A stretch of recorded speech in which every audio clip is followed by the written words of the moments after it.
e que nós como povo podemos decidir o noso futuro e onde queremos ir e con quen nos queremos aliar.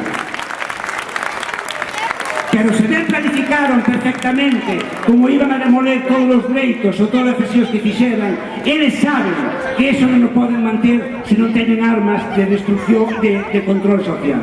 E aí onde entra en xogo as últimas normas que están a sacar, o que é demoler a educación pública e a sanidade pública. Mirad, son moi conscientes que a educación, ou tamén a sanidade no seu caso, son armas de control social moi potentes.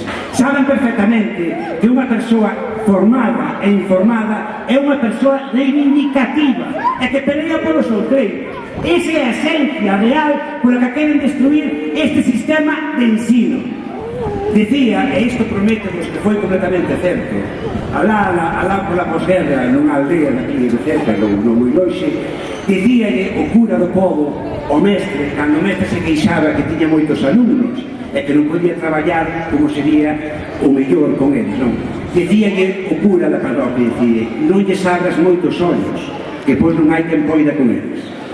Isto, que vos prometo que é totalmente certo, isto é a filosofía que están aplicando para demoler o sistema de ensino público, porque saben que se acaban con él, poden controlar perfectamente a sociedade. Sábeno perfectamente, están a executar. É a loita de clases en estado puro, manter unha clase social burguesa, formada e informada, e manter outra clase obreira, a que poden dominar e controlar, explotar, para poder manter os seus privilegios de burguesía. É a loita de clases en estado puro, a que se manifestou en toda a historia e que volve a estar máis patente que nunca.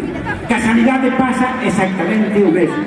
Dicen os estudos, ou a experiencia das últimas décadas, que por cada década que se avanza, a expectativa de vida aumenta en 2 anos e medio.